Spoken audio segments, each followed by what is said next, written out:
The station covering all of the DMV. This is DC News. We're getting Now. closer to him every minute of every hour, but we know who he is. Straight ahead here on DC News Now at 10, a manhunt is underway for the man who shot and killed 5 people who lived next door to him. The emotional plea from the sheriff's office tonight. Plus, Dr. Anthony Fauci is receiving an award and sharing a message with the public once again. This time, he's talking about what he would like to see as the public returns to life as we know it before the pandemic. And severe weather causes event organizers to pull the plug on a music festival in Virginia Beach. Good evening. Thank you for joining us for DC News Now at 10. I'm Annalisa Gale. We've had several weather delays in our region, including at Nats Park today. Let's get over to meteorologist Scott Sumner now. All right, Annalisa, yeah, we had just a nasty start to your Sunday. Lots of rain. I woke up to even a little bit of thunder in the morning. Of course, none of it was severe in the morning, but needless to say, rain and moderate rain at that. And that led to eventually a thinning out of those showers. But we brought back some rain later in the afternoon, and some of the heaviest rain late in the day and evening fell in this area where you see the green shaded color in the counties here of St. Mary's, Calvert, as well as Anne Arundel County. And because of that, because of the heavy rains there, a little bit of flooding, times of high tide overnight tonight, we could have inundation of water some 1 to 2 feet above normal. So certainly that is going to be a little problem during the time of high tide here in low-lying areas. So please be careful in this region. And again, these advisories go through the wee hours of the morning. Here, this is what it looks like earlier on, just about an hour or so ago. You can see the showers continuing to pull away from the region, from Milford to Dover to Vineland up towards Atlantic City's way. A sloppy commute if you're heading up in that direction. We still have a few with our future scan picking up a few showers here that could again pass over areas that saw some very heavy rain across the region earlier tonight. But overall, the bulk of the heavy rain is done with. Wind speeds, though, are picking up here across the region right now. They're at 19 miles an hour across D.C.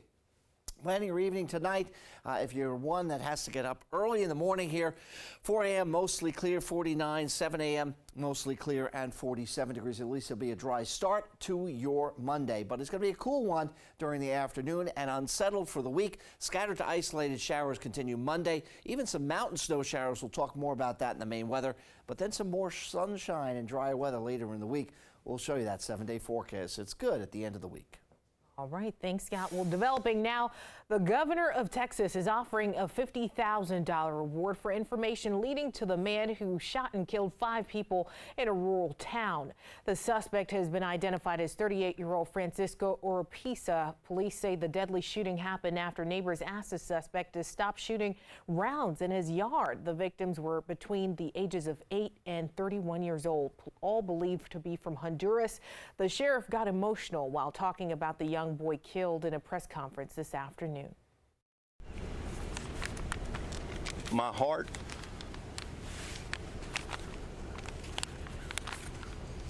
is with this 8-year-old little boy. I don't care if he was here legally. I don't care if he was here illegally. He was in my county. 5 people died in my county, and that is where my heart is. The FBI is also offering a reward in this case for $25,000. And new tonight in Prince George's County, a man was shot and killed just before 4 a.m. in the 7800 block of Berry Place. So far, no arrests have been made in that case. All new tonight, the community is pausing to honor 2nd Lieutenant Richard Collins, who was killed at the University of Maryland. Collins, who was a senior at Bowie State University, was stabbed to death in 2017 at a bus stop at the University of Maryland College Park. His killer, Sean Urbanski, was sentenced to life in prison since then. This week, a group known as the Social Justice Alliance hosted their annual symposium. Every year, they invite the community to discuss issues and ways to reduce crime. This year's panel was focused on social justice in the athletic world. Collins' parents say they're happy knowing his legacy lives on for a greater purpose. This is exactly what we had envisioned when we said we wanted the universities to come together and actually solve some of the issues around social justice. A lot of time it's time wasted on unnecessary issues when we could be utilizing that time to uplift each other. How they have found ways of fighting for greater justice and equity, and then how can we use their stories to help us figure out how do we create more inclusive learning environments. And family and friends will pause once again to remember him in May, 6 years following his murder. Well, the man at the forefront of the U.S. response to the pandemic says it's likely time to start focusing on getting back to life before COVID-19. Dr. Anthony Fauci discussed the pandemic while in Georgetown, where he received an award. Our Dave Laval has the latest.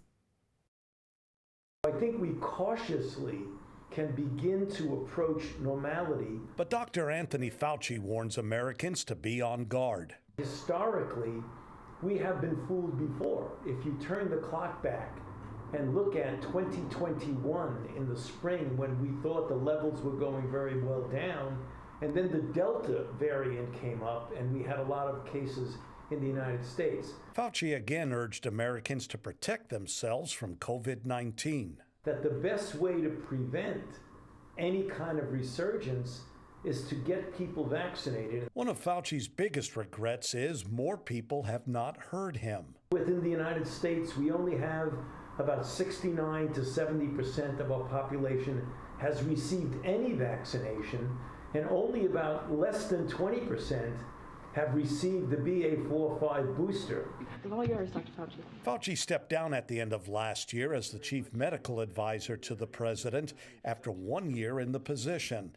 2022 also saw him retire from the National Institute of Allergy and Infectious Diseases, which he led since 1984. Dr. Fauci. Fauci joined the head of Israel's Sheba Medical Center Sunday in Georgetown. The two discussed the establishment of the Sheba Pandemic Preparedness Research Institute, created by both countries. Both men said it will help share information about infectious diseases. Whereas the collaboration that we have with the United States, particularly the National Institute of Allergy and Infectious Diseases and Sheba, is something where the information is readily exchanged in real time. And that's one of the things that's so critically important when you're trying to respond in an optimal way to an emerging outbreak.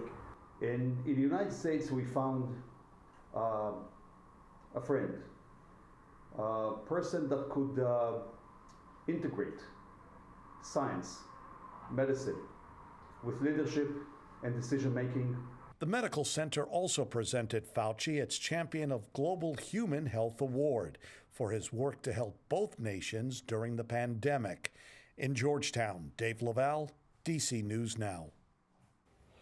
Right now, the countdown to the end of Title 42 continues tonight, and many are now considering the implications it could have at the U.S.-Mexico border when that does happen. Evan Moon has the latest on the pandemic-era policy. Bracing for a new surge of migrants at the border, the White House prepares for the end of Title 42. The COVID-era border restriction lifts in less than 2 weeks. The administration now taking steps to try to reduce an influx of arrivals. The public health order, issued more than 3 years ago during the Trump administration, allows border authorities to quickly expel migrants without processing them for asylum on COVID-related grounds. An action taken over 2.7 million times since March of 2020. But soon, a return to the old protocol at a time of unprecedented mass migration. After May 11th, our court-compelled use of Title 42 will end. We have been preparing for this transition for more than a year and a half. While Homeland Security Secretary Alejandro Mayorkas feels confident, Border Patrol agents worry the news will prompt more migrants to make the journey north. Republicans on Capitol Hill say President Biden is being too lax on immigration policies. They're putting all their time and effort into illegal immigration, finding ways to increase capacity, finding ways where people can come over illegally quicker.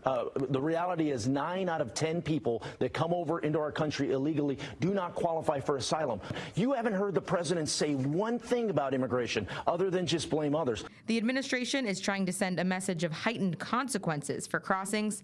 Plus, the creation of migrant processing centers in Latin America, starting with Colombia and Guatemala to process migrants there rather than at the U.S. border, increased deportation of illegal entrants, and a 5-year ban on reapplication once denied. But the potential aftermath of Title 42 still raises concerns of another major border crisis. Let me be clear. Our border is not open and will not be open after May 11th. That was Evan Ramoon reporting there again. Well, tonight we know some investments in street safety in the district may be at risk due to budget cuts. Our Marielle Carbone spoke with advocates about the K Street project and why they're now asking the D.C. Council to fund it. It's a lot of names. These are the names of the people hit and killed on D.C. roadways. We've been seeing an increase in the number of traffic deaths. So far this year, 17 people have been killed in traffic fatalities in the district. 23 pedestrians and 9 cyclists seriously injured. It's gotten more and more dangerous, and more people have gotten killed. It's why Kaya Chatterjee rallied Wednesday, demanding the district invest in safer streets and infrastructure in the 2024 budget. That includes fully funding and completing a long-promised project, the K Street Transit Project, a mix of protected bus and bike lanes. This is an area that a lot of people have to go through, even if not a lot of people live right here. But now it's likely that won't happen. It reduces the K Street Transitway's FY24 capital budget by $115 million. Thursday, Councilmember Charles Allen, who chairs the Transportation Committee, announced his plan to shift the K Street money to cover his fare-free Metro bus initiative, saying the project was designed for a pre-pandemic downtown that no longer exists. That decision is getting some pushback. Councilmember Brooke Pinto says it compromises the council's goal of creating a vibrant downtown. And the status quo of the K Street corridor is not acceptable. It serves no one to have free buses that no one wants to take because they are slow and unreliable. If we want to actually bring people back downtown, then make downtown friendly. That was Marielle Carbone reporting there. Tomorrow at noon, Mayor Muriel Bowser is expected to address the K Street Transitway project. We'll be sure to bring you the latest on air and online. Well, developing now, Montgomery County Public School Superintendent is detailing a new plan to fight back against a sharp rise in hate crimes. DC News Now Daniel Hamburg talked with students and community leaders about the issue. Racist, anti-Semitic, and anti-LGBTQ incidents have been plaguing Montgomery County Public Schools this year. These unacceptable actions have no place in MCPS.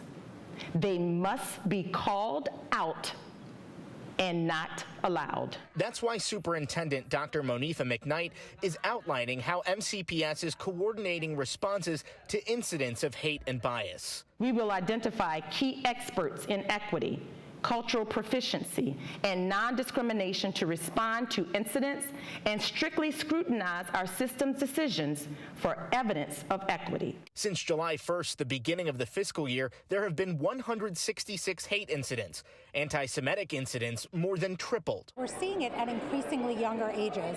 We have dealt with more elementary schools this year confronting anti-Semitic incidents than we ever have before. Students who have faced discrimination themselves are appreciative action is being taken. When you really reach out to the community and you say, we've heard your concerns, and you acknowledge that, but you provide such an in-depth and, detailed response on really what the county is saying to that. I think that was fantastic. But some leaders say more needs to be done. We encounter educators at the school level who have been trained in how to handle this and are very seasoned, and we encounter educators and administrators who are not. McKnight is planning on training staff and adding more to the curriculum for students. We will help all of the adults in our school system recognize and respond to hate and bias through training on hate and bias that all staff will engage in for next school year, and we will repeat this every year. Reporting for DC News Now, I'm Daniel Hamburg.